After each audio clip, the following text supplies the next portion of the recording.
আসসালামু আলাইকুম ওয়া রাহমাতুল্লাহি ওয়া বারাকাতুহু। সকলের জন্য দোয়া ও ভালোবাসা। আজকের ক্লাসে সবাইকে স্বাগতম। সুপ্রিয় শিক্ষার্থীরা যারা নবম দশম শ্রেণীতে অধ্যয়নরত তাদের জন্য বাংলা ভাষার ব্যাকরণ থেকে আলোচ্য বিষয় আমি আজকে আলোচনা করব 29তম পরিচ্ছেদে ক্রিয়া বিভক্তি থেকে। দেখো আমার প্রথম প্রশ্নটি দেওয়া হয়েছে ক্রিয়ার প্রথম অংশকে কি বলা হয়? উত্তর হবে ধাতু বা ক্রিয়ামূল। 2 নম্বর প্রশ্ন ক্রিয়ার দ্বিতীয় অংশকে কি বলা হয়? উত্তর হবে ক্রিয়া বিভক্তি। সাধারণ ক্রিয়ার বর্তমান কালে বক্তা পক্ষের ক্রিয়া বিভক্তি কোনটি? রসই, যেমন বলে থাকি করি। এরপরে প্রযোজক ক্রিয়ার সাধারণ অতীতকালে শ্রোতা পক্ষের মানি ক্রিয়া বিভক্তি কোনটি হবে?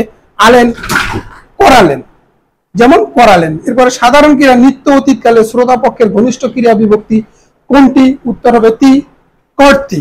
এরপরে প্রযোজক ক্রিয়া সাধারণত বর্তমান কালে বক্তা পক্ষের ক্রিয়া বিভক্তি কোনটি হবে? আই, যেমন করাই। তারপর নিচের কোনটি প্রযোজক ক্রিয়ার ভাবী অসমাপিকা ক্রিয়া বিভক্তি? উত্তর আতে। ক্রিয়া মূলের সঙ্গে যেসব লগ্নক যুক্ত হয়ে ক্রিয়ার কাল ও পক্ষ নির্দেশিত হয় সেগুলোকে কি বলা? উত্তর ক্রিয়া বিভক্তি। অধিকাংশ বাংলা ক্রিয়া কয়টি রূপ আছে? উত্তর 2টি। অধিকাংশ বাংলা ক্রিয়া কয়টি রূপ থাকে?